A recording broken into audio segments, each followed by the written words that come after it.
संविधान निर्माता डॉक्टर भीमराव अंबेडकर की आज पुण्यतिथि है। दिल्ली के मुख्यमंत्री अरविंद केजरीवाल ने बाबा साहब भीमराव अंबेडकर को उनकी पुण्यतिथि पर पुष्पांजलि अर्पित की। मुख्यमंत्री ने कहा, हम उन्हें याद करते हैं और उन्हें आज हम श्रद्धांजलि अर्पित करते हैं। उनका जीवन संघर्ष और सेवा से भरपूर है और यही हमें उनके जीवन से सीख मिलती है। सबसे ज्यादा उन्होंने शिक्षा पर जोर दिया था, जिसको हमारी सरकार सर्वोच्च प्राथमिकता मानती है। और इस अवसर पर मैं भी सभी से यही कहना चाहता हूं कि आप उनके जीवन से प्रेरणा लें और उनके दिल्ली के कोने कोने से आए हुए मेरे सभी साथियों को मेरा नमस्कार, मेरा प्रणाम। मुझे बेहद खुशी है, इतनी सारी महिलाएं आज इस कार्यक्रम में आई हुई हैं। सब लोगों को मेरा सादर प्रणाम। एक बार जोर से सब लोग बोलेंगे, जय भीम, जय भीम। आज मैं समझता हूं कि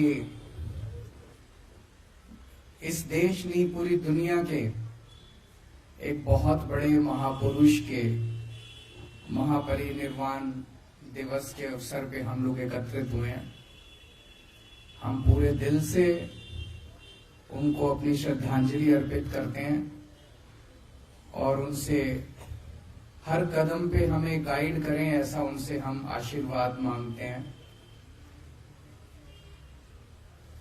मैं उन्हें महापुरुष क्यों कह रहा हूं? मैं उनके जीवन के कुछ किस्से आप लोगों को सुनाना चाहूंगा। ये किस्से मैं पहले कई बार दोहरा चुका हूं, लेकिन आज फिर दोहराऊंगा ताकि आप लोग भी आगे जाके सब लोगों को इसके बारे में बताएं और ज्यादा से ज्यादा लोगों को उनके जीवन से प्रेरणा मिले, ऐसी मेरी इच्छा है। हम सब जानते हैं कि बाबा साहब एक बहुत बहुत गरीब परिवार में पैदा हुए थे।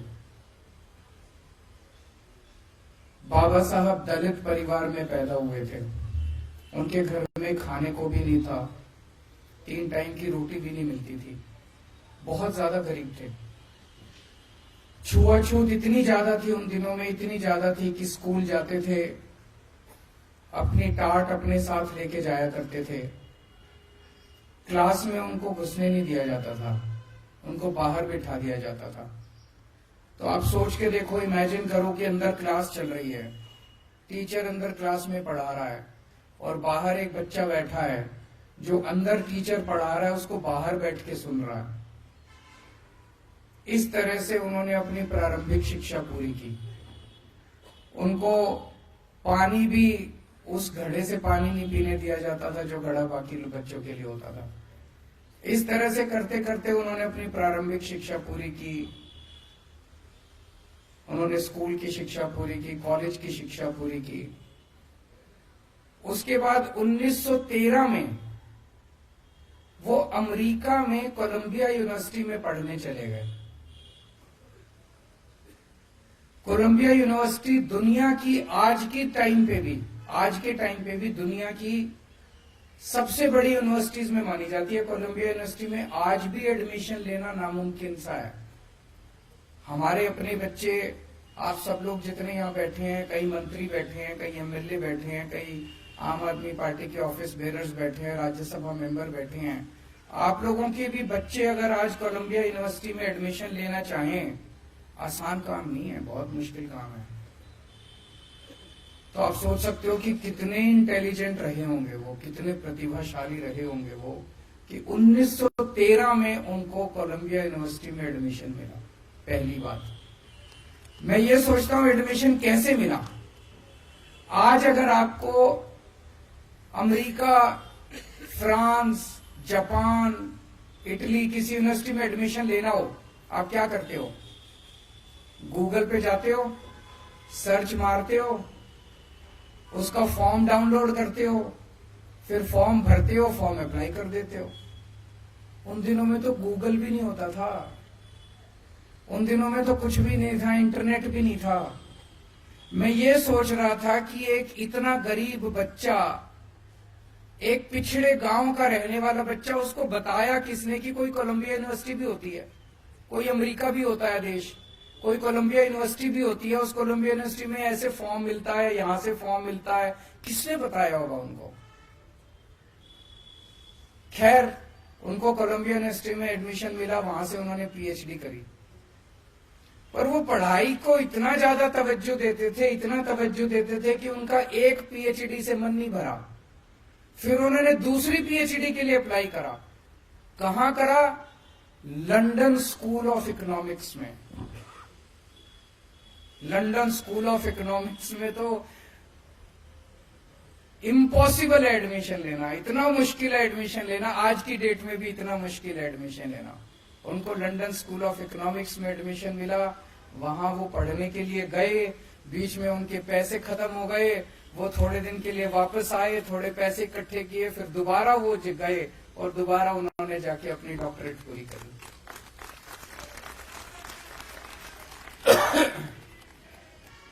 उन्होंने बहुत ज्यादा शिक्षा को महत्व दिया, बहुत ज्यादा। मैं तो कई बार ये सोचता हूं कि वो टाइम के पहले, हमारे देश का दुर्भाग्य है कि टाइम के पहले हम लोगों को छोड़ के चले गए। अगर 10 साल और रह जाते, वो 15 साल और रह जाते, मैं समझता हूं कि अपने जीते जी वो देश के सारे सरकारी स्कूल ठीक कर जाते। आज 75 साल हो गए देश को। 75 साल में इन सारे लोगों ने मिलकर देश के सरकारी स्कूलों का बेड़ा गर्क कर दिया। इन लोगों ने, शिक्षा इनके एजेंडा में ही नहीं है। कोई पार्टी नहीं चाहती कि देश के बच्चों को, गरीब बच्चों को शिक्षा मिले। अकेला वो शख्स, मैं उठा के देखता हूं इतिहास, पूरे इतिहास में आजादी ने बहुत बड़े बड़े सूरमा पैदा किए, अकेला वो शख्स है जिसने शिक्षा को महत्व दिया और किसी ने शिक्षा के बारे में बात नहीं करी। क्योंकि उसने भुगता था, उस शख्स ने भुगता था, उसने उस गरीबी से निकल के और उसने इतनी अच्छी शिक्षा प्राप्त की थी। आज भी आप देख लो, इन सारी पार्टियों ने हमारा सारा एजेंडा चोरी कर लिया। सबसे पहले तो हम ही थे, हम जाके कहते थे केजरीवाल की गारंटी, केजरीवाल की गारंटी के कहते थे कि नहीं कहते थे? अब ये वाले भी कह रहे हैं गारंटी, वो वाले भी कह रहे हैं गारंटी। घोषणा पत्र, संकल्प पत्र, मैनिफेस्टो, सारे गारंटी, इसकी गारंटी, उसकी गारंटी, सारे गारंटी दे रहे हैं। सारे फ्री बिजली की बात कर रहे हैं, सारे फ्री इसकी बात कर रहे हैं, उसकी। शिक्षा की बात आज भी कोई नहीं कर रहा। शिक्षा की गारंटी केवल और केवल आम आदमी पार्टी दे सकती है। क्यों? हम बाबा साहब अम्बेडकर के चेले हैं।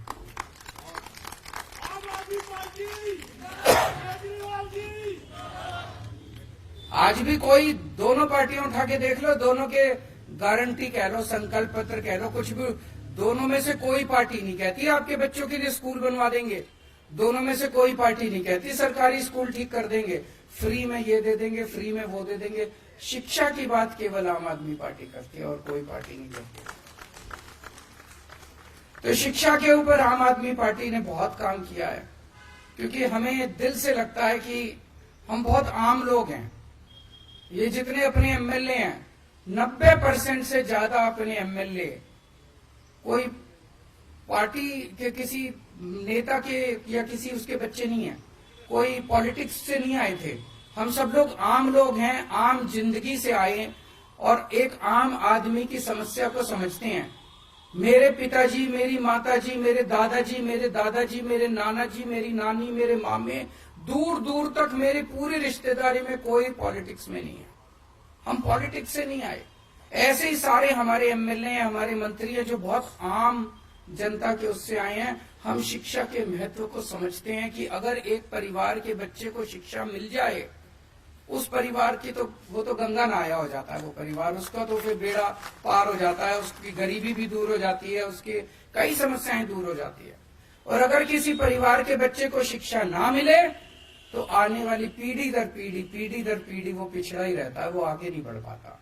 तो शिक्षा सबसे जरूरी है, ऐसा हम लोगों को वो है। तो सबसे ज्यादा हम लोगों ने शिक्षा पे जोर दिया। और जितना मैं सोचता हूं, मुझे लगता है कि जानबूझ के इस देश के अंदर 75 साल जानबूझ के लोगों को अशिक्षित रखा गया। अगर 5 साल के अंदर, 7 साल के अंदर आम आदमी पार्टी की दिल्ली सरकार दिल्ली के 2 करोड़ लोगों के बच्चों को अच्छी शिक्षा दे सकती है, तो 75 साल में क्या हमारे देश के लोगों को, 140 करोड़ लोगों को अच्छी शिक्षा नहीं दी जा सकती थी? दी जा सकती थी।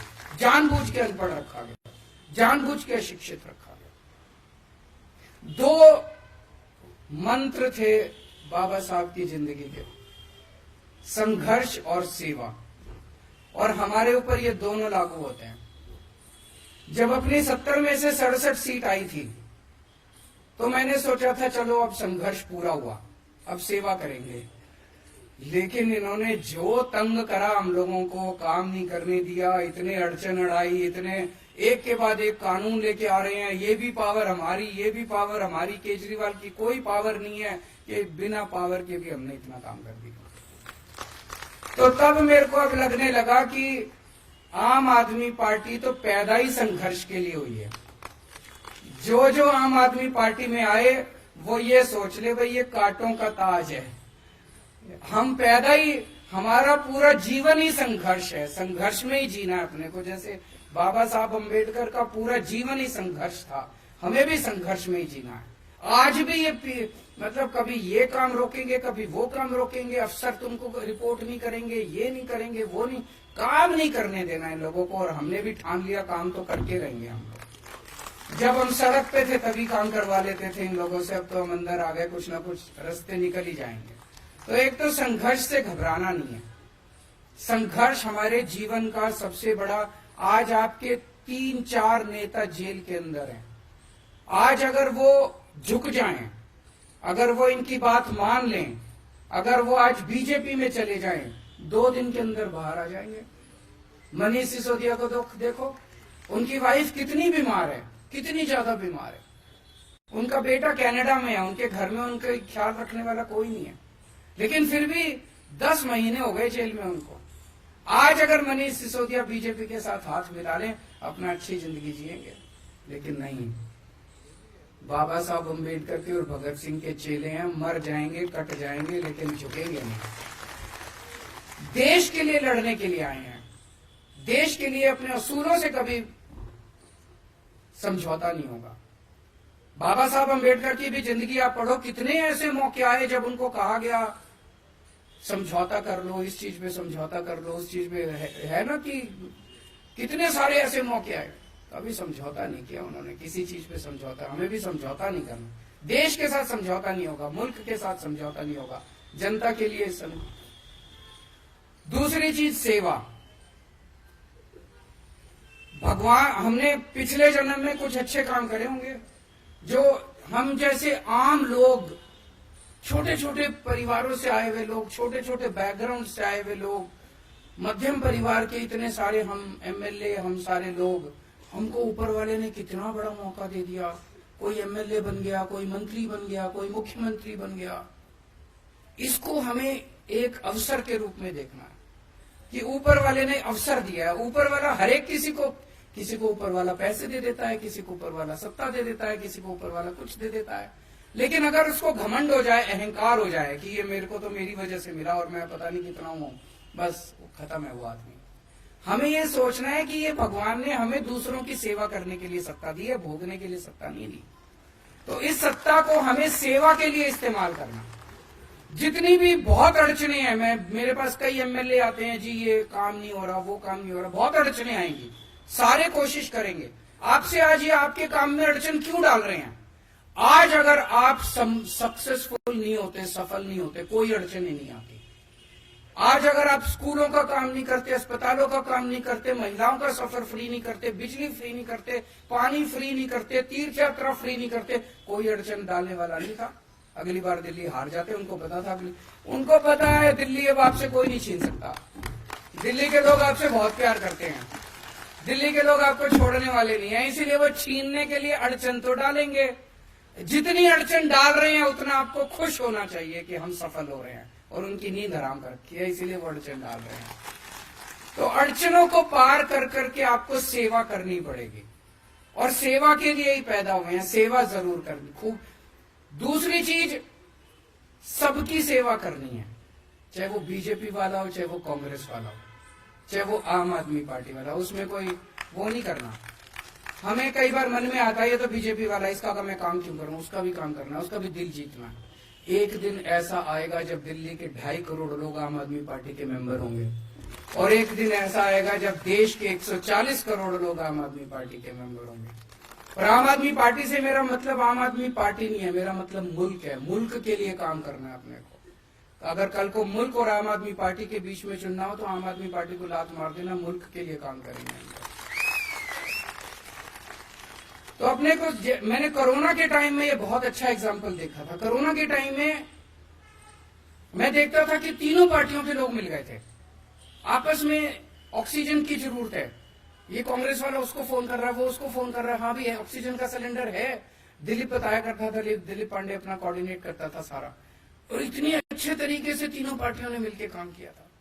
वो स्पिरिट अपने को रखनी है। हम कोई दुश्मन थोड़ी है एक दूसरे के, एक ही तो मुल्क के लोग हैं। पता नहीं क्यों इतना जहर भर लिया हम लोगों ने आपस में एक दूसरे के दिल। तो सबका काम करना है, सबकी सेवा करनी है।